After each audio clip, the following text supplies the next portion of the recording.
340 GWh. C'est la quantité d'énergie que peut produire la centrale hydroélectrique d'Hermillon. Construite dans les années 70, elle a été mise en service en 1974.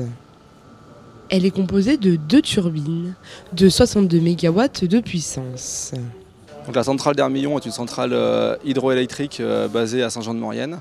Donc elle est composée de plusieurs éléments. Tout d'abord un barrage situé à Saint-Martin-la-Porte qui permet de capter les eaux de l'Arc et de ses affluents, notamment la Neuvache et la Valorette.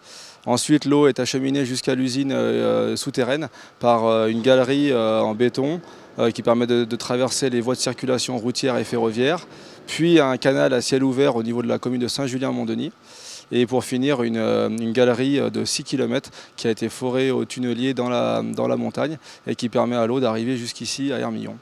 Ensuite, une conduite forcée permet de faire chuter de 150 mètres l'eau pour alimenter les turbines qui sont situées dans cette centrale souterraine. L'aménagement d'Hermillon est le dernier élément de la chaîne de production de l'Arc. Une fois turbinée, l'eau est restituée dans le bassin de Longefang. Elle rejoindra ensuite la galerie de Beldonne qui relie la centrale d'Hermillon et celle du Chélat en Isère. Depuis 2018, EDF réalise d'importants travaux sur cette centrale. L'occasion d'organiser une réunion avec les acteurs et les forces vives du territoire. Donc nous avons un projet d'augmentation de puissance des centrales de la Saussa et d'Hermillon. Donc c'est un projet qui a été initié en 2018 avec des premiers travaux réalisés sur l'usine de la Saussa. Ces travaux se poursuivent depuis cette année sur la centrale d'Hermillon avec un chantier d'augmentation de la puissance du premier groupe de cette usine. Chantier qui a démarré au mois d'avril et qui se terminera au mois de décembre. Le deuxième groupe sera également modernisé l'année prochaine. L'objectif au final, c'est d'augmenter la puissance de ces deux centrales de l'ordre de 10 à 15%.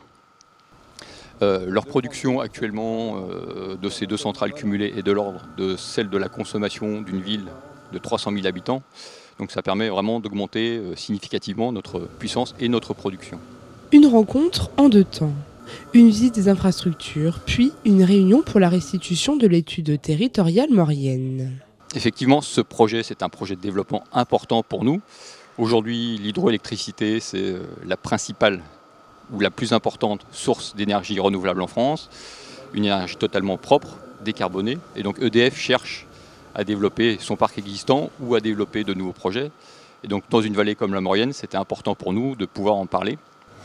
Cette réunion que nous organisons, elle a un autre objectif, qui est celui de faire la restitution d'une étude territoriale qui a été menée en 2019. Donc elle vise à nous permettre de bien comprendre ce que sont les enjeux, les spécificités de ce territoire. Actuellement, une turbine est donc à l'arrêt pour les travaux. Elle reprendra du service dès le mois de décembre. La seconde turbine connaîtra les mêmes travaux en 2022.